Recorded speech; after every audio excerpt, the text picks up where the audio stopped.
All right, boom, we're back. Squeeze the Neck podcast, and today I believe we're in Hayes, right? We call it London-ish, but with my new mate. Introduce yourself, mate. Francesco, surname. Asfaha. That's what I was struggling with. Francesco Asfaha, top man. Right. Thanks for doing this, mate. Man. And Reaper's your surname, right? Reaper's like my ring name. Ring name. I got you. Oh, sorry, surname. I meant nickname, not surname. Yeah. Sorry, I'm confused with the coffee. Thanks, mate. So cheers. Much. Whoosh, we're all in. We're all in. Boss. Coffee man's getting in. So as you can see, this is quite not last minute, but quite.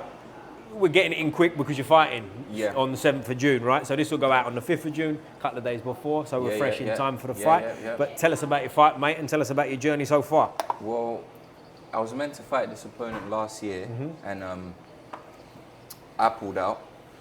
And I said it's doctor's orders, but this is just a little insight into the podcast. I wasn't ready for it, mate. Right. I wasn't ready for it. I pulled out 5 days before, and I just felt a little bit nervous, a little bit scared, and I just thought, what if I lose? What if I do this? And since then, I've won a belt in a different promotion. It's been a year since then. I've beat many opponents, and sparring got better. Put on about 20 kg of mass, probably a bit fat, as you can see from the tits, but I just felt bigger, stronger, and just like more confident, you know what I mean? When I got into the ring, when I beat Mikey Bourne, he's from Southend. He's a very known boxer in the white collar scene. He was having his 40th birthday on the fight, and everyone counted me out because obviously he's very well known. I've only been boxing since 25 years old. I'm 27 now, and he's obviously been boxing years and years. So when I knocked him out, I thought, hold on a sec, like, I could have knocked this guy out, but it's just those nerves stopped me.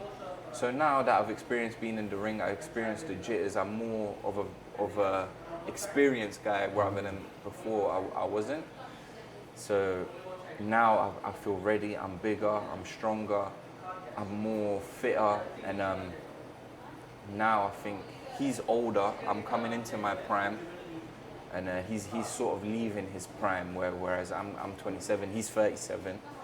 So I feel like this is the perfect time to just maul him, and you know, the young lion eats the older lion type situation. And tell us who your opponent is, because he's been a national champion as an amateur back in the day, right? Who is he? So national champ, very English orthodox, you know, very. Sorry, what's his name, mate? Rob Evans. Rob Evans. Did you say that already? I was balls deep in his coffee. Yeah. Rob Evans. So shout out to Rob Evans, because Rob's he said he'd come on as well, but he's gonna come on after the fight. He didn't want to do it before the fight. Smart there you go. He wants to concentrate on the fight and whatever. But before we get into that, like, what's interesting you coming on before? Some people before the fight like distractions. So like doing other things and sort of keeping your mind off it until it's time to go is a benefit. Is that how you feel? Is that why you want to come on beforehand? Yeah, man, I like to live life, man. I like to live life. I feel like fighting is such a short career. Yeah. Enjoy it while you're in it. Certainly can be short, or anyone can be the last one, can't it? Exactly. Especially in the heavyweight division, man. Yeah. And touching on the heavyweight, where we're sitting with the angle of the camera, it might not look as much of a, you know, how big you are. How big are you? That's because you're a unit, mate. Fucking unit, bro. Do you know what I'm saying? Like, he said that, not me. No, but jokes aside, how big are you? You're a big heavyweight. I'm about 130 kilos. Because that's what the reason. Sorry to cut you off, but like where I say a heavyweight, a lot of people fight a heavyweight, but they can't be bothered to cut. Like you're what a proper heavyweight is, isn't it? I mean, I bulked up, so I started off. But you what? You got to be 6'4", I'm 6'4". Yeah. I'm 6'4". But I bulked up, so a lot of weights in the gym and stuff. But yeah, I'm a 6'4", 130 kg. Obviously, he's not the best of shape. I'm not as pretty as Rob, you know, he's chiseled. Neither was Tyson Fury, but he seems to be doing all right. You know what I'm saying? Yeah, so obviously I don't look as good as him, but I definitely am very powerful, and 130 kilos, and my numbers in the gym are pretty high, so I hope some of that is muscle. Not all of it is just blubber. So. But listen, weight counts too. As long as you're not a fat slob, which you ain't, where you can't move, like you can put that weight on people, can't you? Especially, how many rounds is this fight? So this one's a 6-round fight. 6-round fight. So for 6 rounds, you can't sprint for 6 rounds, but you can work pretty hard for 6 rounds, right? And if you're wearing on him, pulling on him, hanging on, and not him specifically, I'm just talking in general. You put your weight on someone. 6 rounds is a fucking long time, isn't it? To have a big man hanging on you, so you can make it work for your advantage. And then the other side of that is maybe you could lose a bit of speed if you was, was you 20 kilos lighter before? I was 20 kilos lighter. So if you was 20 kilos lighter before and you was maybe a bit sharper, but you said yourself you didn't feel ready. So like now, you obviously this was intentional with this bulk up. Is what I'm trying to say. I was definitely fitter, like not as in stamina, but in terms of like you said, mobility, athleticism. Before, when I weighed about 115 kg, 113 kg, I felt more mobile, more athletic, and the bulk kind of affected that. Right. So when I'm on doing the sprints, or for instance, I get shin splints now, whereas before I never got that. Right. And that wasn't something I was expecting. But obviously 20 kilos in 6 months is crazy. It's a lot of weight, yeah. So the body is really, my body's not really used to it. It's getting accustomed to the new weight, and it's getting accustomed to the new type of body frame and that I have. But it's such a weird one because the mobility's gone down, but the strength has gone up. Right. So it's like you can't have both. You can't be a 130 kilo unit and have the mobility of someone like Usyk. Right, but what I was going to say as well is like it's what you're training for, right? Yeah. Now you're not training for sprints. So at the end of the day, it's a different thing. And also, style comes into it a lot, doesn't it? If you feel better being heavier, I think without giving your game plan away, like if you want to put some pressure on him, stick it on him. He knows my game plan. There you go. He knows my game so plan, if you're putting pressure on him, sticking it on him, that way, again, I don't want to say is an advantage, but can be if you use it right, isn't it? Yeah, it's definitely an advantage, I feel like, because weight is an advantage for sure. That's why there's weight divisions, you know what I mean? And heavyweight, the way I looked at it is the only uncapped division. Yep. So why not, put on that weight, put on that mass, if I'm allowed to. Yep.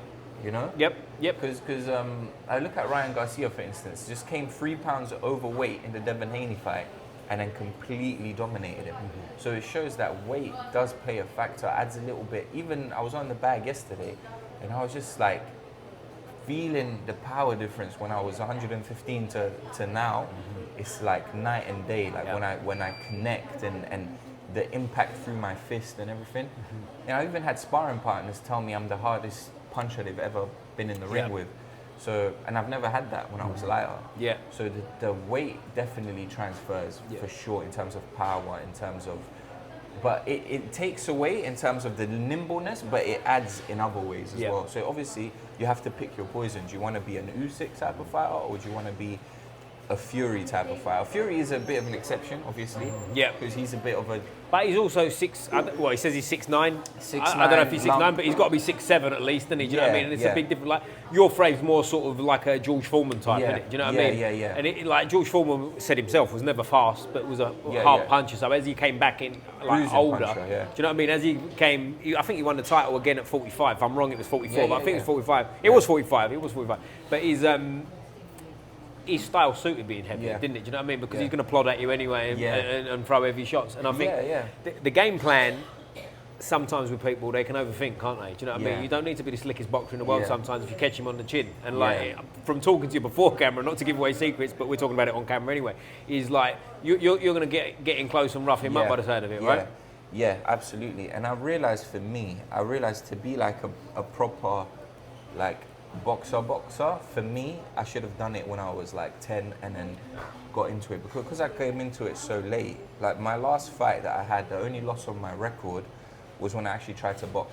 And it was against James Newton, who I'm having the rematch with the week after this fight.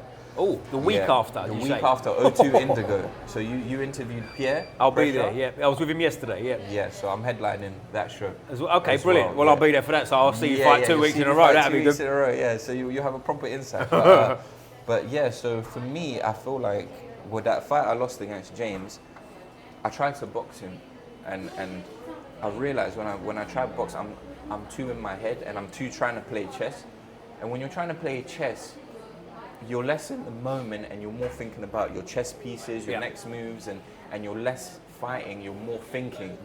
And because of that, I ended up waiting too long, and I ended up losing the rounds, and I ended up losing on a unanimous points win, whereas the fights before I was knocking people out because I was just fighting. And also to touch on that, like if you're in there and you're thinking, you're behind, don't you? Do you know what I mean? You're slow to you're too late. You play that guessing game, and like the time to think is done, isn't it? Really? Do you know what I mean? I don't want to say autopilot like you're not thinking, but there's an element of like, the work's done now. I'm here. It's fight time, innit? Do you know what I mean? That's what happens when you try to be Floyd Mayweather and you try to think.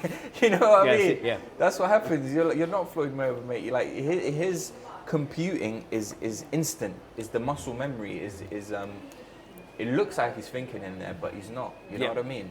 Whereas when I was doing it, I was thinking, I was waiting, and like you said, got away from me. The fight got away from me. Well, you're thinking, and suddenly jab, another jab, another jab, and now you're and round down. You're resetting, and it's. But like, take us back before that, mate, because did you say you've had 6 fights? I've had 6 fights. 6 fights. So, what got you into boxing? Take us back even further before we get into like the sort of boxing. How did you grow up? What was you doing? What sports, or if you were at all? Yeah, so I was more into football at the time. And then I realised, like, at the age of like 23, it weren't gonna happen. Is that right? That late? Yeah, that late, man. Was you a good footballer? I was all right. If I was good, I would have made it. You know what I mean? But what I'm saying is, was you good enough to think? You was good enough to still think you was gonna make it. Yeah, but I was playing Step 6 at the time, and I just thought, you know. For what team? Oxbridge, just the local team. Okay, because I'll tell you why, Step 6, I'm not too sure where they are, but when I was sort of under 18s level, I played for a team called Molesey and a team called Stainstown, and they was sort of like whatever. I never played first team, I played reserve team for Molesey and whatever, but this is when boxing got a bit more like, that's what I wanted to do. But yeah, there's some interesting goings on at that, which we'll touch on, but like you was playing for Uxbridge. Uxbridge, and it's like you said, is like reserve team, and your destiny is not really in your hands. Right. You have to have a manager. And you're not making a living from it either, right? Yeah, nah, you're not getting good money from it, and it's like, it gets to the point where you're like, I want the destiny to be in my hands. I want to be in full control of my career. You know, I don't want a manager to come in and say, you know, you're not in my plans this season, mate. Go find somewhere else. Like, you know, it's too many variables in footy. Boxing is all you, is individual, and in a way that puts a lot more pressure on you, and it can make or break you. And like recently, Team GB boxer, I don't know if you heard, he retired yesterday, and a lot of boxers I know would kill to be in his shoes. You know, Team GB boxer, you know, promoter Queensbury, Frank Warren, and then he retired, which shows the positives are there, but it's also, you know, the negatives are also there. It's like a 9-to-5 employee compared to a business owner. The business owner has all these perks, but he won't be able to sit back after work and just relax. You know, the fight's always going to be in the back of his head. Yeah. You know, it's pretty much the same thing. You can't leave the work at home with boxing. It's not like footy. It's like footy's like a 9-to-5, and boxing's like a business. Like you're your own entrepreneur, and one becomes obsessive, and the other one you can just turn it off after training. One's just a sport at the end of the day. One's just a sport. This is, like you said, this is not a game. It's not a sport. This can go wrong, can't it? If this goes wrong, this goes really wrong. This goes really, really wrong. And it's one of them things, like you said, like also with football as well. If you wanted to play football now, for example, not that you would, but if you did and you said like, you can just go and play for the local Sunday league team, drop a level, not train all week, and just you lose. It doesn't matter, right? You can't do that with boxing. First of all, you can't really drop down levels because if you can't just decide, oh, I'm just going to fight some schmo starting when you've got experience, because it's not fair for one. But also, what do you get from that? You go and knock someone out who's never fought before, like, or ain't very good and's got a load of loss. Like, what's the point, innit? Whereas, if you're fighting for real and you're fighting a guy who, as we said, was a former national champion, it's dangerous, isn't it? Do you know what I mean? So you've got to be switched on, and you've got to take it full time. But what interests me is, like, for you getting in it late, like, what made you start boxing? I just thought, like, I've only got one life, YOLO, and I thought, what could I do with my one life that's challenging enough, big enough, that's going to really stretch me? And the only thing I could think was fighting, combat sports, because there's literally, because I was running my head around this question for weeks before I took the leap, and I was like, what could it be? Like, starting my own business could be one, but what could I do? But that doesn't necessarily physically test me. You know, maybe get that promotion, but that doesn't necessarily have to. I'm not really a bootlicker like that. I don't know if I could. And then I came to the conclusion. Fine, because you know it's been that endeavor for centuries, hasn't it? From the gladiator arena to now. Absolutely. That's been the endeavor. That's been the great endeavor, you could call it. So I thought, listen, I've only got one go at this thing called life. Let me do something big. Let me do something crazy. I don't care if I fall flat on my face, but it's YOLO. It's time to really stretch myself, really see what I could do, and that's easier said than done, mate. Because it sounds all grand and amazing when you're thinking about it, but then you get punched in the face the first time in sparring, and you're like, fuck this, fuck this, I'm going home. You know what I'm saying? So it's really, that's what got me into it, and there's been many times I've had both my eardrums ruptured. That's a fun time, isn't it? Yeah. I've had broken rib. I've had so many things happen, and it got to the point where I really wanted to give up, because it was like, heavyweight boxing is everyone hits hard. And when are we talking about here? Is this before you've had your first fight even? This is sparring. Yes, what I mean, yeah. Sparring at Dell Youth, sparring at different clubs, and I just realized like different heavyweights coming over, and I just thought maybe I should lose the weight, go down, but again that gets out of my whole purpose of doing it, which was to challenge myself. If I get down, I'm leaving my principle of why I started, which was the hardest thing, the stretching myself.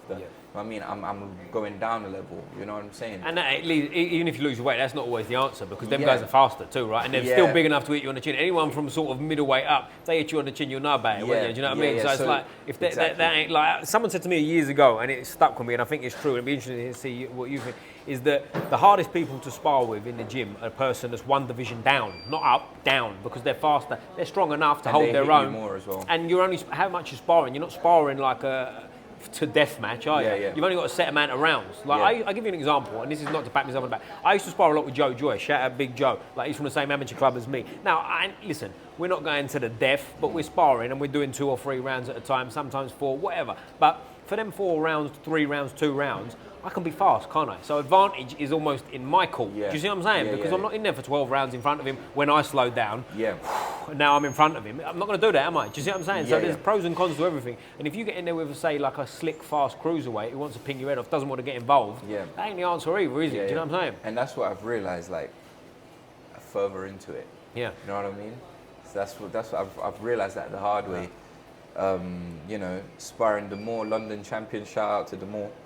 I realised, like, he's a cruiserweight. Yeah. He's a cruiserweight and fucking boxed my head off, mate. Yep. And from the sounds of it, he boxed everyone's head off. Yeah. Which I felt so shit at the end of that sparring session, until I got told about, you know, how he pretty much boxed everyone's head off, and then now I felt less shit. Yeah. When I found that out. Well, they're out there, You know what I'm saying? Like, I tell you, the most I ever got hurt in sparring with anyone I ever sparred was against a fella called Lewis Adolphi. Shout out Lou, mate. I hope you're well. Now he's bigger now. He's a lump, but like at the time, he won a national title, I believe, at 63.5 kilos. Oh, wow. So in the gym, I don't know what he would have weighed, maybe high 60s, but a lot smaller than me. And like his level was amazing. He's the best boxer I've ever seen. How much you weigh, mate? Sitting here now with you, I'm probably 81, 82-ish. Okay, but like I'd box at 71, sometimes 75 as I got a bit older, whatever. Yeah. But he was like, so I was probably in the gym at the time. I probably weighed 75. He might have weighed 60 something. And he's, as I say, listen, his level was fucking phenomenal. Do you know what I mean? Like, but he threw some slick moves, ping to the side, bap to the body, and you know when you go, I grabbed hold of him. I don't know if he'll remember this, but I grabbed hold of him, and you know, like the coach is giving it break. Yeah. Just shut up, mate. In your brain, I'm not listening. Shut up. Break. Ollie, let go of him. You go, what? Oh yeah, all right. But like, speed is a killer, is what I'm trying to say. Do you know what I mean? And like for someone like yourself, who's obviously such a big lump, speed's going to come into it a lot. A lot of people are going to be faster than you. So it's like, obviously you're going to be more powerful than most people you're in there with, that are faster than you, etc. Not always as clear cut as that, but you know, meat and potatoes. Let's just say that's the case.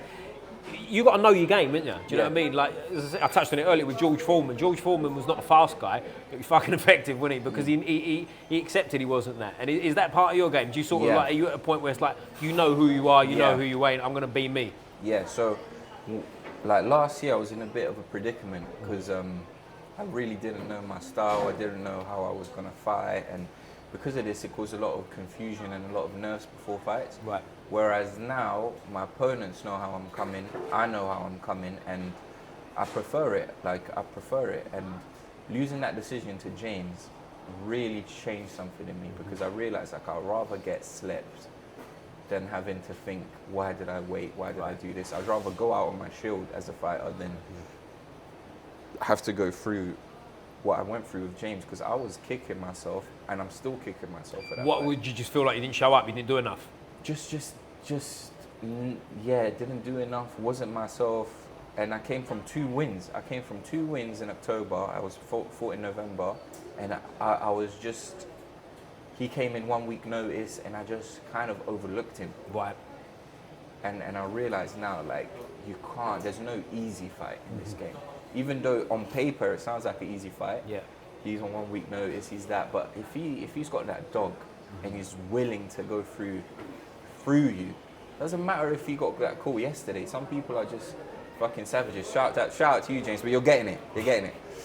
But, what's his name? James Newton, you say? James Newton. Shout out James Newton. Maybe we get you on it at some point, mate. You give your side of it. Shout out to him. You know, he's a cool guy, man, and we're definitely gonna get a drink after the fight. Like, Don't get too cozy, because if you beat him, that sets up a trilogy nice. Yeah, do you know what I mean? So easy now. Yeah. I'm up for it though. Yeah. When I do beat him, I'm definitely gonna take that trilogy.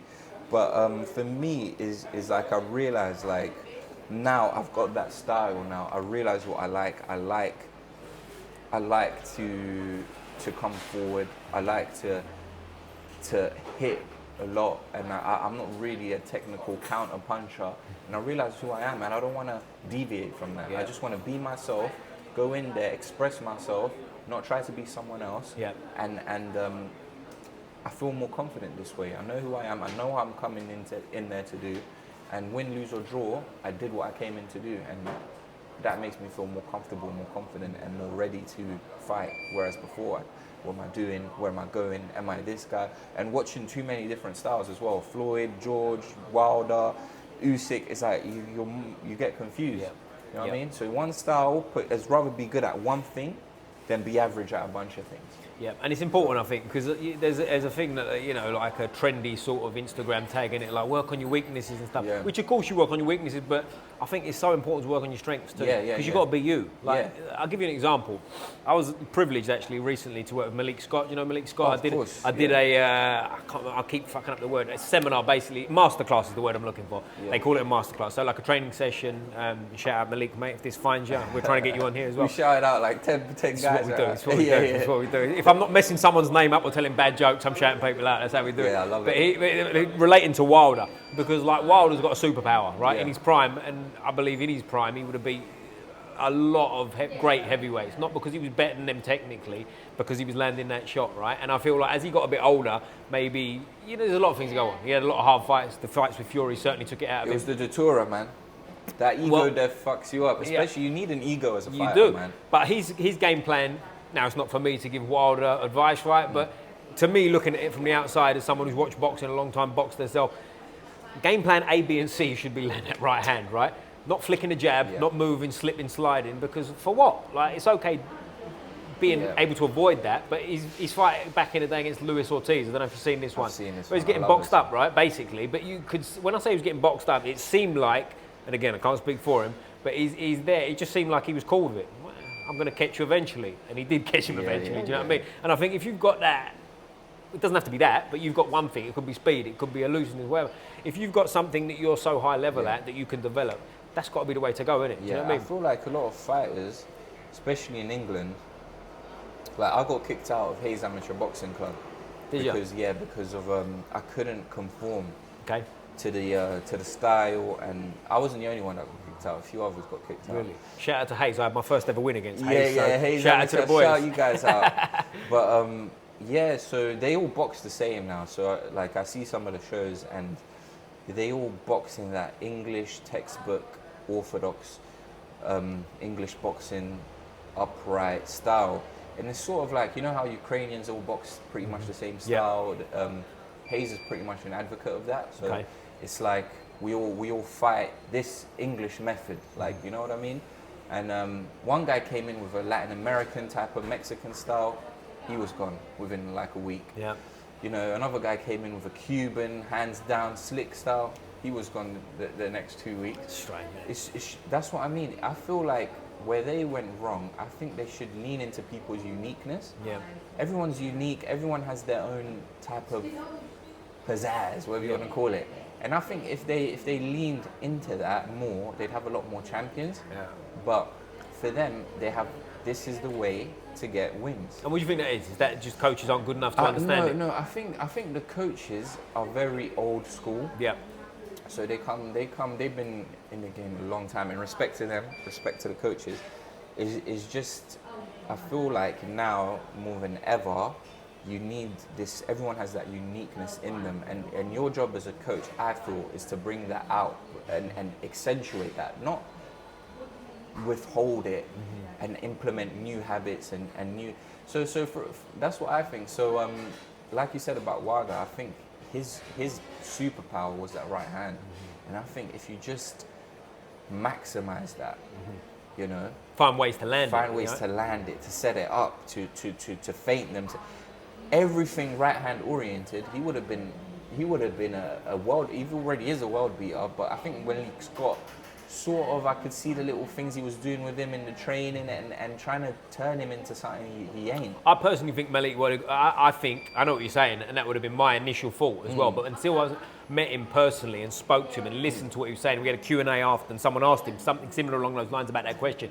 and the way he answered it, without speaking for him because I'll butcher it anyway, but like I personally feel, and Malik didn't say this by the way at all. This is my opinion. I feel like he might have got him too late when he had it sort of beat out of him. Like, and not beat out of him completely, but like the fights with Fury, I think took it out of both of them. Do you know what I mean? If you look at Fury, I don't think Fury's the same. I think Fury in his prime would have beat Usyk. That's a different story. But I feel like Fury's on a slide from them fights. And Wilder, I've got so much respect for in the sense that he's not just one of these guys with that massive right hand. You saw that when he was up against it with someone who was a better fighter than him in Fury, that you had to shut the lights out to make that man stop. Do you know what I'm saying? Like, there was no stopping him. He had to go to sleep completely. Do you know what I mean? And he was like, and Fury's the same, because Fury got up every time. Yeah. Do you know what I'm saying? And I think that's why them fighters are so special, but they take it out of you, man. Yeah. And I think like Wilder's on the road, he might already be 40. Do you know what I mean? If he's not, he's close. And like at a certain point, he is over, isn't it? Do you know what I mean? You know what it is? I feel like Fury getting up from that right hand in the first fight took his fucking soul. Because Wilder, everyone he hit that right hand with, he scorched them. Yep. So Fury getting up the way he got up just took a little bit of confidence from his right hand. Right. You know what I mean? Yep. Ortiz scorched him. Everyone, he scorched them. Yes, bro. Podcast? Yeah, podcast. Coffee man's getting in on a podcast, bro. We're doing an episode with you, so we're talking about coffee.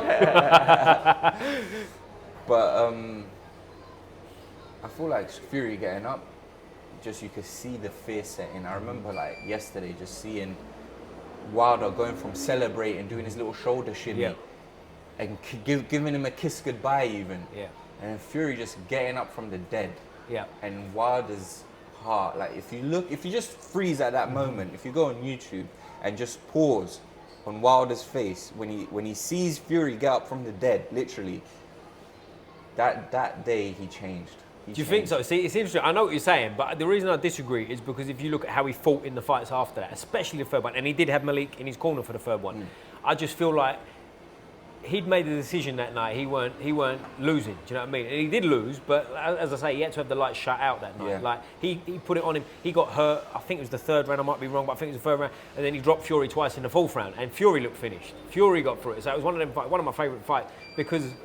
I'm gonna rewatch that fight. They both made that decision. Do you know what I mean? That tonight I ain't stopping tonight. And I feel like when you've got two fighters like that, obviously it makes for a great fight. But at the same time, you leave a bit of you there, don't you? Do you know what I mean? Like, and 12 rounds, you know yourself. Like if you spar 3 rounds at a good pace, 12 rounds are fucking hard, isn't it? Do you know what I mean? 12 rounds especially under the lights and, and the heat, that kind of pressure. Atmosphere. The world's watching it as well, Yeah, isn't it? Do you know what I mean? That carries weight. And like you don't see it after, but like we've had losses, right? You lose a fight that no one gives a fuck about really, other than you. It's still hard to get over. Whereas like you're in front of the world, everyone and their mum knows you've lost. Yeah. That's got to be a whole fucking. No, don't get me wrong. You got to pay millions and millions to do it, so it sweetens the deal on the other end. But it's tough to deal with, isn't it? Do you know what I mean? For sure, man. I can't even imagine it sometimes. It's like I understand why boxers sometimes they just retire, because it's like. You need a different mentality, man. You really do. You really do. And that's the one thing that boxing has given me that I will forever be grateful to the sport for this. And it's also, when you say it's easy to retire, it's like, again, if you've got paid 10 million for a fight, Actually, yeah. You can. It might not be so easy. But do you know what I'm saying? If you've got paid, like to the point where you're a man that's still in his 30s, and you don't have to work ever again in the rest of your life, and you've achieved world titles, yeah, you've had your losses and you don't want to go out and a loss, but at the same time, there's got to come an element where it's like, I've done my thing here. Do you know what I mean? I can chill now. I think he's got like a big estate in Alabama. Yeah. He can enjoy his family. I think he's got 9 kids. If I'm wrong, he's got 8. Yeah. Do you know He's what I mean? got a Like, beautiful state great in life. Alabama, Got a beautiful life. Like, and at a certain point, we all know fighters. There was a clip I saw yesterday. I think I reposted it of Muhammad Ali when he's about 42. He's in a gym. I can't remember where the gym was, but he's in a gym. He's 42. He's retired. He's clearly showing signs of like his speech is not good. He's shaking a bit. Doesn't look good. And he's sparring with a younger heavyweight. And he sticks it on him a little bit, catches him with some jabs, and the guy's taking it a bit serious, and they get into a bit of a, do you know what I mean? You can see there's a bit of needle and whatever, and they're sparring, and it's like, you got to be careful with that, ain't you? Because like you'll end up like Ali. Do you know what I mean? As great as he was, like no one wants to win their life like that today. Do you know what I mean? I kind of feel bad for Ali because of his popularity and his name. A lot of young heavyweights, sort of at the time, wanted to, like, what's the word? They wanted to capitalize on that and sort of like take his shine, you mean, take make his a nine shine off, away, yeah. and it's Ali, and it's like that young heavyweight. He kind of took advantage of the situation. Yeah, and also it's like Ali maybe not the best example because of how great he was and what he achieved. So I guess not that it's worth it necessarily, but if you asked him, maybe he would have said it was, maybe he said it wasn't. But like a lot of fighters that don't make that and they got to go work after, like they finish their career, they got to get a job on a building site or whatever, and then talking like that, and like they're like the end of their life. You got to look at some things and you go, is that worth it? That all comes into it as well, doesn't it? Do you know? Yeah, for sure. For me, it's worth it. Yep. It's absolutely worth it. But here's an interesting point, I'll let you talk, but one thing I think, if you go into it committed, seeing them risks and accepting it, I think there's something to that too, do you know what I mean? Yeah. What you don't want is like, you know, the guys that you speak to that are a bit, I don't want that, and then they keep fighting, take another fight, and they end up that. That's when it's more sad. Whereas someone, not speaking for you, but you just said it yourself, like, you see that, you accept it, that's a different kettle of fish, I think. Yeah. Do you know what I mean? Because it's not that it's worth the squeeze, but like, I accept it. Yeah.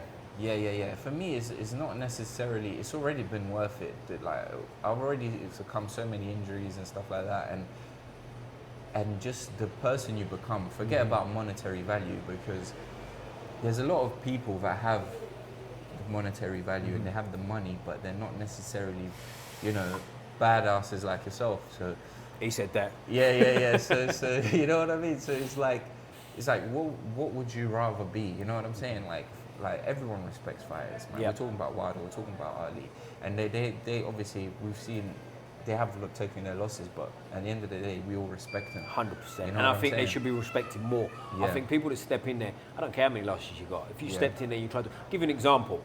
And I mean this with the most respect for the man, because I've got tremendous respect for him. Someone like Derek Chisora. Yeah. So Derek Chisora's got more than 10 losses in his pro career, but he's a savage, man. And it's like he's fought for world titles, got well beat by Fury. He's lost to Fury. Think about this. He's lost to Fury, who's one of the greats of the generation, one of the all-time greats, I think, in his prime. He's fought him 3 times. Like, to keep getting back in there with someone that you've lost to. And you know he's better than you. I mean, people can talk about the money all day long. I don't care. You still got to get in there. You still got to fucking, like, we all know what it's like sitting in the change room and going, fucking, here we go. Like, he's in the change room at Wembley Stadium. There's 90,000 people going to watch him against the guy that he probably knows is better than him. Do you know what I mean? Like, that's a hard thing to do, innit? And, like, someone like that who just, that's what I'd call a real fighter. Someone who's, like, he just wants to keep fighting, right? Do you know what I mean? From looking at what he is and what he's done, I think he's probably okay. You know, I can't speak for him, but, like, by the looks of it, he's fought so many fights. He's took his wins, he's took his losses. Had great wins, had great losses. But at the same time, if you listen to him in interviews, and again, I've never met him personally, I can't speak for him, but he seems like someone who just wants to fight. I've met Derek. Yeah, have you? Okay. Shout out to Derek, man. He's my favorite heavyweight. Is it? Yeah, okay. Favorite current heavyweight. Dog, animal. I met him in just when I was starting out. Okay. And I was at the KSI fight. You know, Misfits, whatever it is, and somehow we ended up to sneak into front row, and so I was watching it front row, and we got kicked out from seats a few times. Like, a few VIP people with fucking tags on their neck coming to us. Oh, we're sitting here, mate. Are you sure? I think Oh, okay, wait, we've got... Do you think about playing that I don't understand? Because, hey, ¿qué pasa? No understand. No hablo inglés. No speak any English. La cabeza. But yeah, so that we managed to sneak into the front. And at one point, we were sitting next to fucking Holly Willoughby, whoever her name is, and how's she looking nowadays? Oh, still going strong. Yeah. Shout out Holly Willoughby. Yeah. we were there, and Derek was being a bit of a bully. He was being a little bit of a bully, I'll be honest. And not to Holly, surely not to Holly, but I was just watching from a distance. It was like watching a zoo animal. No offense, Derek. But it was like watching like a gorilla amongst human beings. Like, it was such a weird thing to see, because you got all these people in media. You got JME was there, shout out JME, Ardy, all these rappers, all these different type of celebrities, and Derek stood out. First of all, in person, he is a fucking lump. Yeah. He's massive guy. Well, I'm assuming as well, when someone like that starts kicking off, a lot of these media people are going, do you know what I mean? Like, they're not about to jump in, are they? And honestly, I was nervous. I didn't even want to approach him, I'll be honest. I'm a big lump myself. And I was like, you know what, let me just appreciate Derek from a distance, because he's a scary guy. Well, I've seen it in person. I've never met him, but I was at the years ago, and sorry to cut you off, but I was at the George Groves James the Alpha years ago, and him and Fury kicked off exactly like that. I was sort of, again, we was moving around seats. I was at the O2, we were supposed to be up high, and we'd done the whole move here. Someone's in our seat, shuffle. So we had really good seats in the end. And he was kind of probably, I don't know, 30 yards away. So close enough, like far enough that you're not involved at all, but close enough that it's real when it's there. And him and Fury's massive, he's big, you know, they're there and they're kicking off, and it was exactly like that. You know when there's people around that sort of are thinking about it, maybe I'll jump in, and then going, nah.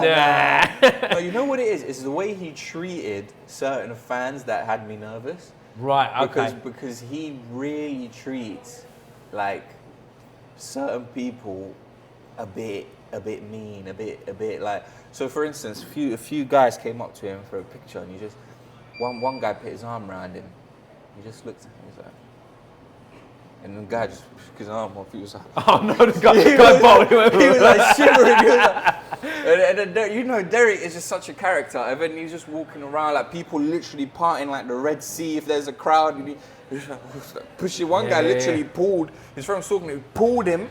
He was like, Derek's coming. He just literally pulled him out of the way. And then I was like, bro, this guy. So I went up to him. I was like, you know what, fuck it. Whatever happens, happens. I went up to him.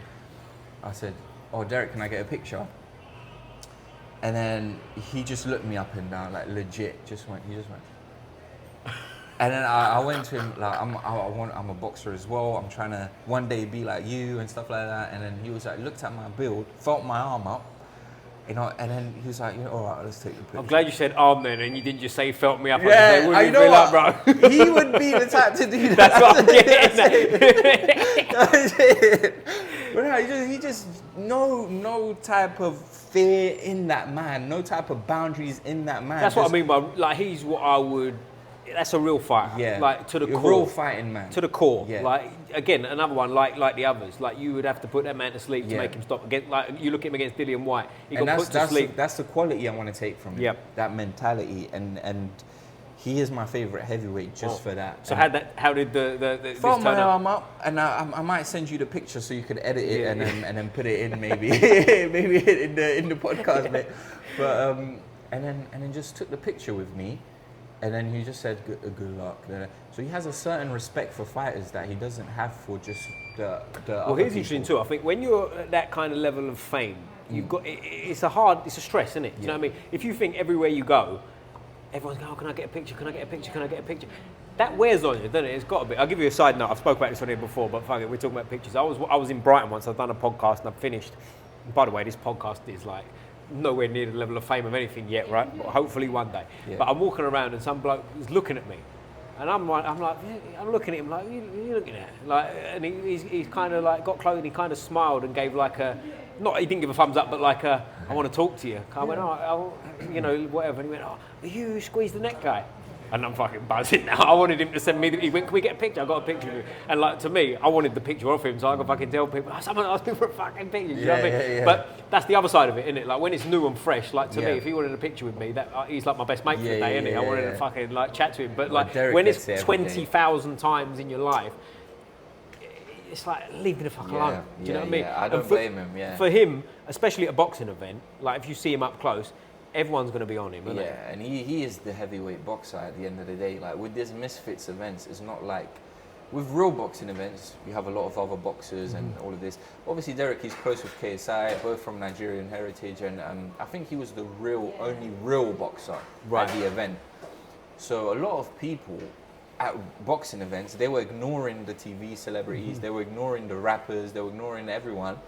And they would go into the real fighter because obviously they're at a Misfits event, but they appreciate real boxing and like real heavyweight boxing. So it was good to see, but it got to the point where it just fascinating that man, just to see how he treated like different fans. And Derek knows this. He knows he's a bit of a meanie. He knows this himself. Like he's a bit of a bully. I think you've got to be not necessarily a bully, but you've got to be a mean guy to get to any level of boxing, haven't you? You've got to have that in you. But you know what it is, Derek. What I noticed about him, which is a bit like Marmite, which is a bit, you could love it or you could hate it. He really leans into that heavyweight persona with the regular people, because he's like really leans into that, you know, heavyweight boxer, like, well, you want a picture, like really leans into that. Whereas if someone like Anthony Joshua, for instance, gentle giant, wouldn't hurt a fly, out of the ring, doesn't lean into that persona, that heavyweight, mean, strong persona. Well, he's been knocked for the opposite, hasn't he? He's been knocked by people saying, "You're not a nice guy. You are a mean guy. Why are you trying to be?" But at least he tries to be a nice guy. That's what I'm saying. You know what I mean? At least he maybe, you can't please people. People are always going to knock her. Always going to say, if you're nice, people go, "You're not really nice." Do you know what I mean? If you're mean, people go, "Oh, you got me so mean." It's like, hey. But that's what I love about Derek. He's unapologetic himself. He's just himself. You know what I mean? But whereas I respect AJ for trying to be nice and everything, you can tell he's not. But at least he's trying to put on a bit of a face. Listen, that's a hard life. People can say whatever they want. To be that, forget the fighting side of it, which is obviously hard. Just being that famous is fucking hard, isn't it? Do you know what I mean? I won't say who it is, but a friend of mine's on holiday with is on holiday somewhere with the family, and there's a big, massive celebrity in the sort of like complex, and like I'm speaking to him and they're saying like, you know, fucking this person's walking about, like it's stressful, he's got his kids with him, like security are rushing people around, he said people are like signalling for the picture and he's like, I'm with my kids, do you know what I mean? And it's like, and that's just a celebrity, it's not a fighter. Have you seen that clip of Tyson Fury in his docu with the guy, and then he asked for a picture with Tyson Fury and then Fury's like, "Oh, not today, mate," and then he goes, AJ's gonna beat you or something like that. So it's like, if you don't give people what they want, they're a bit slick with it. They drop little jabs as well. That's it. That's how it goes. You've seen the Eddie Hall one was going round. Eddie Hall recently, where he's chasing people. He had that guy had him in tears, man. I seen that. I seen Eddie Hall in tears after that. So it's hard, man. It's hard, man, and you can't like. At the end of the day, like the old one, Mike Tyson back in the day, there was an interview I saw once, and it's famous. I'm sure a lot of people have seen it, where with Mike Tyson's bodyguard. And they was like, what was it like bodyguarding Mike Tyson? Surely no one was trying to attack Mike in his prime. He was like, listen, we weren't there to protect Mike. We was there to protect everyone else from Mike. They said, if you got too close to him and touched him, it was all hell breaking loose. And apparently, and I don't know how true this is just stuff I've seen on videos and whatever. Apparently in the 80s, bear in mind how much that money's worth now, he paid over £10 million in like payoff money from people he'd damaged. Yeah. And I don't know how true that is. Like, I believe that. But like, he paid that much money just to not go to court, to leave this, to leave that, because if someone touched him, he was like a 21-year-old like lunatic. Yeah. Like he'd rip their fucking head off. You know what I mean? Mike is that one guy. Like he really lent into that heavyweight. I think he was like, he's my favourite fighter of all time, by the way. But I think he was mad. Like that's a dangerous cat, isn't it? Do you know what I mean? Don't fuck with that guy. Yeah, man. And Mike, like the guy I fought, he actually named himself after Mike. So his name was Iron Mike Bourne. Iron Mike Bourne. And he really went into the character, man. It was like almost like an actor. And did you knock this guy out? I knocked him out. but he was a scary guy, man. Yeah. Like he had the face tattoos. Not the Mike Tyson face tattoo. He had the legit. He had like not the Mike Tyson one, but he had different ones names on above his eyebrow. Okay. You know, different type of tattoos everywhere, and he was a very scary looking guy. And he really, when we did the press conference, you could tell he was a Mike Tyson fan. Like the shit he was saying. Was he short and stocky as well? He was short and stocky, and it's just. He really lent into it. He really lent into it, like to the point where I thought he was going to bite my ear off in the fight. Because, really? Yeah, because honestly, he was headbutting me 3 times in the fight. And the ref, in the third round, he had to bring us together. And this guy, when he brought us together, like at one point, I thought I was looking at Mike Tyson. Really? I swear to God. Did he look like him physically? Because he looks like a pit bull. Right. Like he's 40 years old, so the wrinkles have set in, and he's very mean and just. Definitely, I know you're under Steads, Mike. You're definitely under Steads because I'm 130 kilo, but you can see I'm soft, I'm fluffy. The guy looked like a fucking human erection, mate. He had veins on his fucking, like, that's not normal. You can't be 100+ kilo and not look at me. I'm soft, I'm natural, you know, man boobs, you know what I mean? Like, you can't look like that natural, you know what I'm saying? And his shoulders, like, you'll see him on my page, were like this, and he was veiny and dry and looked like he was made of this, like hard, not soft, like a regular flesh and bone like me and you. You said soft and pointed at me there, bro. No, we have an issue here or what? You look good. But what I'm saying is he didn't look human. Like you could tell you're made out of flesh and bone. He looked like he was made of stone. And when he brought us together, I thought I was looking at Mike Tyson because first of all, the headbutts. Like he headbutted me in the first round. And then I could hear my corner, ref, he headbutted him, ref. And I was like, fuck, man. And I swear to God, I was about to quit. I was about to quit because I was like, I'm in here with a maniac. Looks like a maniac. You know what I mean? I just was like, you know what? What the fuck am I doing here right now? Like, you know what? It's his 40th birthday. Let him celebrate. He bought all the tables at the front. Like, let him have it, man. And then the second round, I was like, okay, let me go one more round. I'm sure he's going to stop. Second round, didn't give a fuck. And the clinch just went bang, like purposeful. And I was like, fuck. And then I was like, yo, like this guy he doesn't give a shit. Like he's headbutting me. So in the third round, the ref brought us together, and the ref was like, listen, Mike, I know I like a bit of needle, but the headbutting's a bit much. He's like, where's he from? The ref, Scotland, is he? The ref, But the ref was like, listen, just no more headbutting. And I just looked at him, and I swear to God, he was looking up at me. He was about 5'10". Actually, he's about 5'10", stocky, just looking up at me like this. And I just looked at him, and then something just switched on. Like my fighter mode just switched on. And then you know when someone's looking you in the face, and then he's mirroring your stare. And I just looked at him, and I said, "Is that what you got?" You actually said that? I looked at him and I said it to him. Mm-hmm. And I was like, is that... Because he was fucking me up. If you look at the fight, it's on YouTube. It's on 5K views now. And if you rewatch the fight, he was fucking me up every round. Mm-hmm. Every round, my eye was busted up, my lip was swollen. And then like a Rocky movie, I just looked at him and I was like, is that all you got? And then he just laughed in my face. He laughed in my face. And that's when I realized I got to get him out of there because he's going to punish me for the whole 5 rounds. And I'm going to come out, he's going to probably take my soul if I don't take his. It hit me in that moment. When he laughed in my face, I was like, yeah, it's me or him at this point. Because this guy, he's here to fight. So the ref broke us up, went in there, said fuck defense, and I just went in there, hitting me with everything, like taking it, spying on my gum shield. I was like, he's gonna have to knock me out because I'm coming in there to knock you out. Bang, bang, hitting me, just taking it. Gave him a left hook, uppercut, left hook to the head. You could hear it, everyone in the crowd, whoa! And then obviously the tables, I remember hearing his tables go silent. When I landed that left hook, that motivated me. So then he covered his head fully like this. I was like, perfect. The liver shot presented itself to me. Uppercut, you made it look like I was going to the head, put my whole soul into it. I put my whole body into it, into like the hardest shot I could produce. So like, bang! I just remember like the foam in the glove, like condensing and my knuckle on his rib. I remember that. And I remember his face. I posted it on my IG, his face was like, and then he's got heart because I thought I broke something.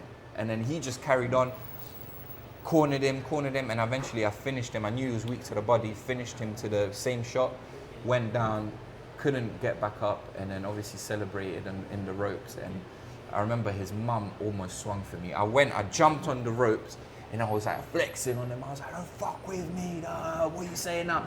And his mum came off the table and went for me. Really? Went for me, his mum. I was like, whoa. Wow. I was Yeah, like, wow. oh shit. I was like, God damn. And obviously when they presented the belt to me, I went up to his mum. I was like, listen, my mum will do the same thing. And that's why my mum's not here. You know what I'm saying? It's nice, yeah. Because I spoke to her, I was like, you got balls coming. Because my mum would be in the ring right now. Yeah. And I can't bring my mum to any fights because she's exactly like his mum. Yeah. Yeah. Exactly like his mum. You know what I'm saying? And how was it after? Was it all cool? It was all cool. I spoke to his mum. I spoke to his family, and Mike is a stand-up guy. He's an amazing guy. But when he's in the ring, he becomes Mike Tyson. He is Mike Tyson when he's in there. So maybe not as good, but the aura, the type of animosity he carries is exactly the same. The head-butting, just the ear-biting was missing. But it was all cool. Spoke to the mum, spoke to the coaches, and they went off to celebrate after because obviously it's his 40th birthday, and I went off to my own way. He went off his own way, but there is talks for a rematch with that one as well because Mike is. And his surname is Mike. Mikey Bourne. Mikey Bourne. Shout out Mikey Bourne, mate. Shout you out. If we ever get back in there, I'd love to get back in there. But, love to have you on here as well, mate. If you want to talk about it, for sure. We're always open to everybody. Yeah. We don't play sides on here, even though he might be my mate because we're having a great chat today. I'm trying to keep him at arm's length so he's not me mate. Yeah. He might be me mate. But no, I'll tell you one thing you said there that's interesting is you went through things in there. And I think a lot of people have looked at it, and I think anyone who's fought would agree to the point where when you're in there sometimes, things get hard. Not that you're going to quit, but your brain's going, do you know what I mean? I don't fancy this. Maybe I'll do this. Maybe I'll do that. Yeah. But your brain's doing that to you, and the fact that you didn't is a big thing. And the reason, like speaking to you today, where you've got a lot of experience without having a lot of experience, if that makes sense. Like the way you speak is very kind of, not mature. I don't mean like mature like you're a kid and I'm condescending, but you know what I'm saying? Like you've got a lot of wisdom with what you speak about things and the way you've gone through different elements of the training and whatever. It's like talking to someone who's been fighting for 10 years. Do you know what I mean? Wow, I'll take that as a compliment. He said it. No, it's a compliment. He said it, not me. We're getting a bit friendly. We'll have to start holding hands soon. But do you know what I'm saying? Like, because a lot of people, not a lot of people, I shouldn't say a lot of people, but some people you speak to at fighting are, I just want to punch him in the fucking head, and they never learn. Do you know what I mean? And they limit themselves level-wise because, I'm just going to have a fight and stuff. Now, of course, go in there with that element of, I'm just going to fight. You have to have that, but that's a minimum. But like the way you're viewing things and the way you're talking about things, I think goes a long way. And sitting here, we've met once before at the open workouts, shall we set this up for your fight? Fight Zumi, shout out Fight Zumi. You speak to people sometimes and you go, I think you're limiting yourself. Do you know what I mean? Whereas I think you've got the sort of wisdom, for lack of a better word, to, if a loss comes, it'll come. You've had one already. If a loss comes, it doesn't seem like it's going to derail your journey. So I guess what I'm getting at is like, where do you see yourself? What do you want to do with boxing? Because at 27, especially as a heavyweight, you're a young man. I mean, you've got loads of time in the sport if you want it. Your opponent you're going to fight is 10 years older than you. Do you know what I mean? Where do you see yourself? What do you want to do with this? Yeah, man. I want to earn a living from this. I want to have this as like a career. Like, do you want to fight as a pro or do you want to go like the Misfits? I want to go as a pro. I want this to be the proper endeavor, pursuit. So for me, this is like a lifelong journey of mastery. So for me, even if I wasn't fighting, I want to master something, you know what I mean? And I feel like boxing obviously is your left hand, your right hand, but it's a very complex sport. And I want to reach a level of mastery at one thing in my life where I can be like, you're a brown belt in Brazilian Jiu Jitsu. I'm sure one day you want to reach your black belt, and you want to teach other people and you want to pass down your knowledge, you know what I mean? And that's a noble pursuit in my opinion, what you're doing. And I want to do the same thing. I want to do the exact same thing, but in a different type of discipline, you could call it. Obviously there's no belts in boxing, so there's no way I can accredit myself. but I hope my fights and my work will do the accrediting for me. So that's my goal, man. So it's just mastery, man, mastery. And maybe as a consequence of mastery, I could earn a few millions. Millions. Whoa! Fingers crossed. Yeah, I mean, got you. mastery. There's No, of nothing. course, There's 100%. nothing that. I think that's what mastery deserves. Yeah, That's I do. what it But deserves. you seem like you got the right head about it in terms of like you know who you are, you know what you're going to work. Yeah. When I say know who you are, I mean in terms of a boxing sense of like you're not trying to be a slick back foot boxer. No. You're not trying to be Floyd Mayweather. You said it yourself. I tried it. Didn't work. Exactly. But like, I believe in that. The better you get, once you get to sort of, I think in anything, and I say this to a lot of people that are teaching Jiu Jitsu, once you sort of get to the point where you understand concepts. You don't have to be good. We're not talking about world level, obviously. I'm not world level in Jiu-Jitsu. I'm brown belt in Jiu-Jitsu, right? Still good. Still amazing. But it's about improvement. And I really feel like the more you improve, the more you realise how much it's never ending. Do you know what I mean? Like you can get, like when I got to blue belt, I thought, I think I've got this now. I think not that I thought I was the best in the world or anything, but like you feel like, I've got this. I know how to do this, this and this. And then the more you suddenly go, fuck, this is never ending. Over there's more, and you have to specialize a little bit in terms of your style and whatnot. But like for you and for everyone in boxing, like you work on the jab. That's a typical thing, right? People work on jab, most important punch in boxing, and it is.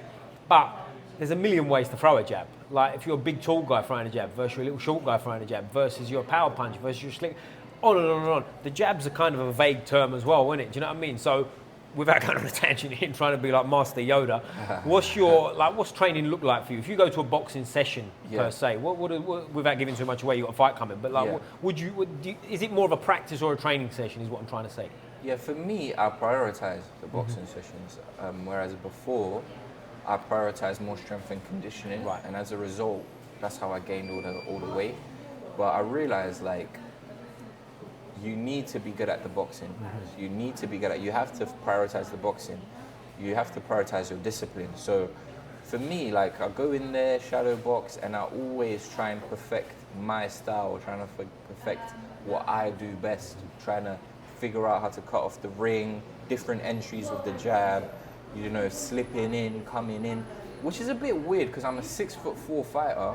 Sorry for forget, but it's like for me, it's like heavyweights have just changed. It's like they're different now. Like a lot of my sparring partners are bigger than me. Like 150 kilo guy I spar, 130 kilo guy I spar, and it's like heavyweights have got a lot bigger now. Yeah. So it's almost like even though I'm 6'4", that's like the average heavyweight boxer now. Whereas in the 90s, that was kind of tall and that was kind of big.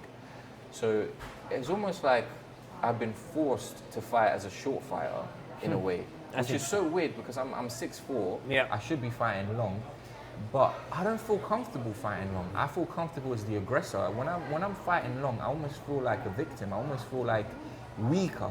I don't feel big and strong. I feel lanky and tall.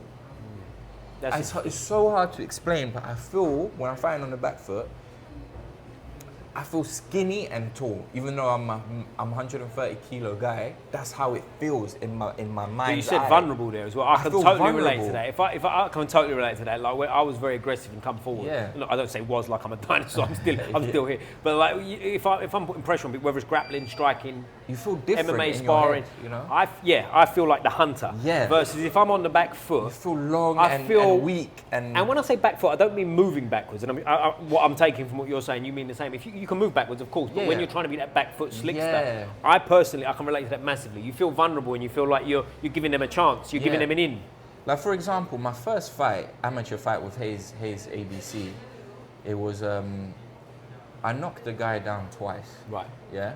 So I knocked him out. I knocked him down in the first round. And I'm assuming this is fighting a super heavy at this point. Yeah. Super heavy. Open weight. Yeah. Super heavy. But this guy, I need to find him. I've been looking for him ever since. I should have spoke to him. What club's he from? Do you know what club he's from? I know he's from Wales. Well, okay. So he came all the way from Cardiff to Hayes to just down there to fight me. He had 2 fights. I was a complete novice, 0-0-0, and he had 2 fights. And that fight was a weird fight because even though he didn't knock me down once. He never got any standing counts. But that whole fight, I was being hunted. I was the prey. I was the prey that whole fight. And I could put my hands up and admit that. Because he was about 20 kilo lighter than me. So I was about 113 kilos. And he just about got into the super heavyweight division. Just over 91. So he was 92 and a bit. So he could have made 91 easy. He could have had a piss and made it. Easily made 91, but for some reason, I don't think you could get fights in 91. But it goes back to like we said before. It's not always easy, is it? Because like 91 kilos is a big man, and he's fast, and he catches you on the chin. That's a headache. I'll be honest, he was the person to this day that hit me the hardest. I've had 6 fights, and I never thought such a small person could hit so hard. Yeah. Honestly, he came from Wales. He was silent, and I remember like when we weighed in, I weighed in with my top on heavyweight. It doesn't really matter. It's almost like he was playing mind games with me. He took off his fucking shirt, took off his fucking trousers, in his boxers. Stripped right down. He stripped right down just to proper show off his chiseled physique. I was all right. I'm a fat guy. Cool, nice. We get it. You got a better body than me. You know what I'm saying? Like we gotta get in there and fight. Like who cares about your chiseled back muscles and everything? But he really tried to stunt on me in every way he could. Yeah. He never spoke a word to me. We were literally in the same little changing room, just with his little team of 2 people and him, and he just got changed, did his thing, and then got in there, and then I remember he was like a come forward fighter, and I remember that's kind of what switched my mentality, because he was so good at that coming forward, the way he entered and the way he did everything. It made me realize like being good at one thing is better than being good at a lot of things, because he was so good at that one thing that he pressured me the whole 3 rounds. Yeah. By the 3rd round, I was done. And I just realized, like, you know what, like, this guy, and I really hope, if anyone knows a heavyweight from Wales, Cardiff, you know, shaved head, 5'10"-ish, dark skin, please let me know. I've been trying to find this guy for so long to spar him, and because he was so phenomenal. And I got a standing count in the 1st round, and I got a standing count in the 3rd round, but the whole time, and I couldn't figure this out until now, the whole time I was the prey. Yeah. Even though I got the standing 8 count, he didn't get 1 standing 8 count. The whole time, that made me want to quit boxing, that fight. Really? Yeah, that's interesting. I swear to God, that fight made, because the mental pressure, forget him hitting me, he was hitting me and hurting me, and then he was coming forward the whole 3 rounds, and I was trying to keep him off tight, and I just remember feeling like a gazelle in there, and I remember like, if I had 1 more round in there, he would have knocked me out cold. Even though I had the 2 standing counts in 2 different rounds, he was just an animal, and he was just the lion, and I felt like the gazelle. Even though I was 20 kg heavier than him, and I was taller than him, and I probably hit harder than him, he just wanted that mind that to take me out.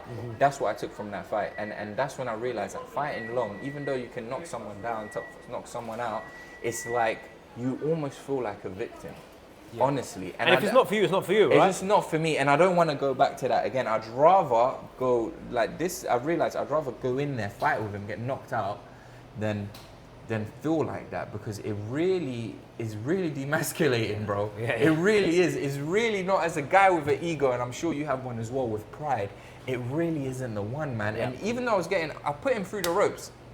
I'll send you the clip, maybe you can edit it. Maybe we'll link it in, we're trying to link it in here. I hit him he was coming forward, I hit him with a right hook, I sent him through the ropes, and his hands were like dangling down like this. And then I walked off. I didn't even look at him. I walked off looking up, thinking, thank God. It was like a right hook from God, man. Because I needed him off my ass. Because he was trying to, you know what I mean? He was trying to take me out that round, the 3rd round. And I was like, thank God, I got like 10 seconds to breathe. I was just thanking God. I was like, thank you, Lord. I didn't even look at him. I was just thanking the Lord. But I'll tell you one thing that I think will serve you really well as you go on. And again, it's rare, I think, for anyone, but especially for someone with your lack of experience in terms of how many fights you have or like haven't had, basically, where you're extremely honest, right? Whereas a lot of guys wouldn't admit that. A lot of guys go, I knocked him out and I'm this and I'm that, and they gloss over it, and in the back of their mind they know what really went down. Whereas for you, the people need to know. They need to know the reality, man. Just because they need to know. They need to. But I think more important than that, you need to know. And a lot of people lie to themselves, and they'll know straight after the fight. But then a few months on, 2 years on, they'll go, nah, I bashed him up easy. Whereas you know you didn't. Do you know what I mean? You've just convinced yourself. Whereas you got the win, you did it. But at the same time, you sort of confronted demons on the way, and that's going to serve you down the road ultimately, isn't it? Do you know what I mean? Yeah, for sure. It's like, yeah, man. I think I think you have to be your own best friend in this sport. And if you're lying to yourself and you're not really being your own best friend, because when you're in there, your corner can't fight for you, the fans can't fight for you, you know, and you have to be in there and you're with yourself. You have to be your own supporter. You're not, obviously you're going to get your corner saying, you could do it, we believe in you, but she's not coming from you, you're cooked. You know what I'm saying? Yeah, absolutely. So you have to be your own best friend, and a best friend would be honest with you. He would tell you, mate, you almost got knocked the fuck out there. Yeah. You know what I'm saying? He'll be yeah. honest with you. So if you can't be honest with yourself, you're almost like you said, you're almost shooting yourself in the foot. Well, here's what I think. Whether you admit it or not, you know it happened, right? Yeah. So yeah. you've got to confront that. I think it's a bit like the whole, like what they say about being an alcoholic, like Alcoholics Anonymous. First step is admitting you got a problem, right? Yeah. And if you do that, I think I was going to say the rest is easy. The rest is not easy, but the rest is more straightforward. Isn't it? You know what I mean? You still got. It's still hard, but you know where to go. You know what you got to work on. You know when you go back to the gym on Monday, you know, I need to address this, right? Because I can't have this happen again, other than just riding with it and going on. But yeah, I mean, with going forward, it seems like you very much know who you are. So briefly, before we finish up, mate, because I know you're sparring and training today and you've got a fight coming up, won't keep you too long. But like, what's the sort of thinking going into this fight? Because you've got a guy who's very experienced, national champion as an amateur, he's slick, we've seen him on the pads. But speaking to you before, I won't speak for you, but speaking to you beforehand, your answer when I sort of asked you about like how you're going to approach it, I thought, you know what, you might be all right here. You'll do just fine. Yeah, I hope so. Obviously, whatever God decides, I'm happy with. But for me, I'm going to do my job, and my job is I'm just going to mold this guy, man. I'm going to completely mold him. I'm going to go in there. I think he weighs like 105. I'm bigger than him, which obviously weight is not everything. He's more skilled. He's a national champion. And but my whole thing, I told him in the press conference as well, like, I'm going in there to just take his soul, man. It's his debut, and he's probably going to retire after this one. Is there any needle between the two of you? And there's no needle. Because the only reason I asked, there was a moment you come out the ring and everything, and I was there. I was as close to you. Yeah. Well, I was not this close, but I was probably only twice as far away from you both as I am now to you. And you sort of shook hands, but there was like a hold on to the handshake, wasn't there? There was like a, and he's a big lump like yourself, he's 6'4", you're eye to eye, and he's giving it the old like, I wonder if there's any needle, but there's not. There's no needle, there's pride on the line, but you know, I just feel like for me, is there's no needle, it's just, I just wanna, he's just a bit confident and a bit, I'll be honest with you, I said this to him in person, in the interview. I don't really like the guy, man. Like, there's no needle. I don't really know him. And then he came back. He was like, "You don't fucking know me, mate. Judging me, you don't know me." But he's Scottish as well, is he? Yeah. But you know what it is? It's just he's a famous guy. You know, he was in America's Next Top Model, and he's got. Was he? I heard he was a model. I didn't know he was in America's Next Top Model. Model. He's internationally famous and stuff like that. So there's a lot of media of him on the internet. So I had a little deep dive into him, and I've seen a bit of YouTube videos and stuff and media on him. And like, you know, when someone's so good looking that they get their whole life just handed to them. You know what I'm saying? He's so good looking. He's Zoolander. You know what I'm saying? Ridiculous. He's good looking. Something like that. But anyway, You said that about your opponent, you know, Jesus. But no, for real, like, you know, he's a fucking, like, is there. He's been he's a model. I mean, you can't really deny he's Not only is he a model, he was a judge on America's Next Top Model. Was he? A judge. Oh, we got loads to talk about when you come on here, Rob. You know what I mean? So like, obviously he's objectively good looking, innit? I'll give him that. And you know, when someone is that level of, I've never met anyone personally. I'm from fucking here, for fuck's sake. You're not going to meet anyone from here. That's, you know what I'm saying?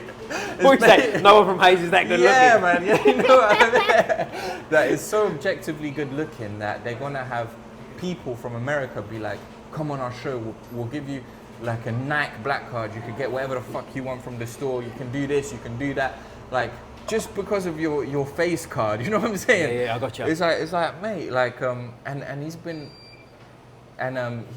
handed everything, like, just cause, you know what I mean, just because he's so objectively good looking, and that really pisses me off, man, and it's like, I wonder where he's going with that then.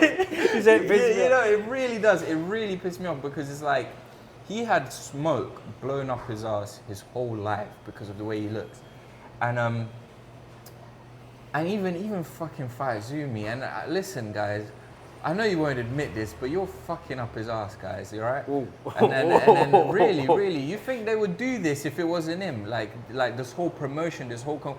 They're riding off his fame a bit. They're riding off his, which is all right. It's all right. We live in an ecosystem where we all need each other. It's You're the main event as well, right? You are the main event. Yeah, and it's not because of me. Because the last fight, was I main event, guys?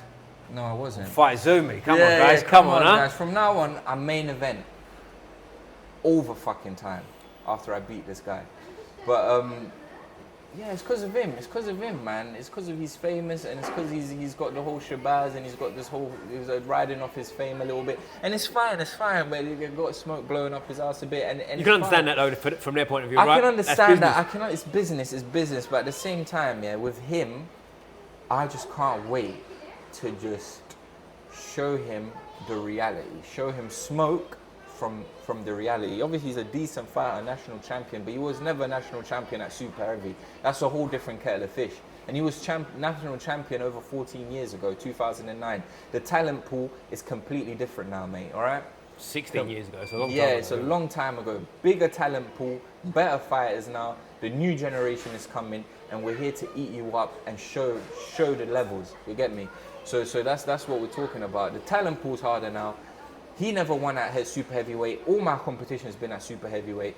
So I'm there to just maul him, and I can't wait when he hits me and I'm eating his best punches and he's tired from exerting himself and I'm hitting him and I'm hurting him, and I just can't wait to take this guy's soul, because he's going to be in there with me for 6 rounds and he's going to have to deal with me coming forward, hitting me. He's going to hit me, he's going to catch me, but when I keep coming, and I'm going to hit him hard, very hard. And he's just gonna feel like fuck, you know. Like he's gonna feel like how I felt in my first fight. And I can't wait to make someone else feel like that. It's about time. Boom. You know what I mean? Well, there you heard it. Fight Zumi, go. 7th of June coming up. We're gonna hopefully we get you on back after as well. So Yeah, I'm gonna for have sure, Rob man. on as well. Like I'm trying not to make you too much of me, mate, because I'm trying. Yeah, you gotta be neutral in this business. No, but at the same time, I don't have to be neutral. Yeah. This is me. Yeah, I'm on here for myself. I've been honest on it before, but if I don't like someone, I'll tell you I don't like them. I can honestly say I've never had anyone on here that I dislike. Do you know what I mean? I've had other people, certain people that I like more than others. Don't get me wrong. I've had opponents fight each other and stuff. But I'll be real, I'll be honest. Do you know what I mean? If he was an arsehole today, I'll tell you to be an arsehole, and I'll take whatever consequences come with it. Do you know what I'm saying? It's simple as that. So, Rob, I can't wait to have you on here as well, mate. And as I said, hopefully get you on. I won't take more of your time because you're coming here, and I really appreciate you doing this, mate. Sure, man. Fight Zumi, shout out. Before we finish, I always ask one question. This might help me out here, because I think I've seen you in a shirt that might give me an answer that makes me not want to be your mate. Which football team do you support? Oh, Manchester United. Bro, that's what I thought he was going to say. Why Man United? What's going on? Oh, I mean, that's just my childhood club, man. My childhood club that I've supported from a very, very young age, and that's just who I stuck with. And I mean, it's funny, because it's a funny story actually. Before we finish, like my cousin supported Man United, okay, and I supported Chelsea. And who do you support? I was going to say you should have stopped there, mate. Chelsea. Chelsea's the correct answer. I supported Chelsea, but for some reason, I think we were so young then. I think I was like 9 and he was like 8. But you know, it's not too late to revert back and go Chelsea, right? I mean, look, I have to stick with my club, man. Even though we're 17th and you know, heads must roll. We'll have to find out who Rob supports, because if he supports Chelsea, I might have to switch sides, homie. It's fine. There's no hard feelings here, mate. but no, I mean, we swapped emails actually. So his email was Man United Forever, and my email was Chelsea something. And then we swapped emails for some online game we were playing at the time. And then everyone was asking, what's your email? And then I was like, Man U Forever, as I was growing up into school and stuff like that. And it got to the point where I couldn't be asked to explain. So I just was like, you know what, fuck it, I'll support Man United. This is my email already. Because I couldn't be asked, oh, you're Man United supporter. No, I'm a Chelsea supporter. It's just my cousin. Fuck it, I'm a Man United supporter. But let's do this. Who did you support as a kid? As a kid, Chelsea. Very good, well done. Mate, I appreciate it. As I said, we'll definitely get you back on it. I'm going to be at both your next fights anyway, so we stay in touch. And maybe we'll get some training at some point. Yeah, man, I'd love that. Definitely stay in touch. Maybe we roll, man. For sure, 100%. We'll get it all in. We'll get it all in. Footage of that. 100%. You know, what's the show called? Squeeze the neck. Squeeze my neck. Just go, Squeeze the neck, not squeeze my neck. I might squeeze your neck, but we'll squeeze the neck. But mate, I appreciate you. I always finish with a fist up like this. Squeeze the neck. Boom. Boom.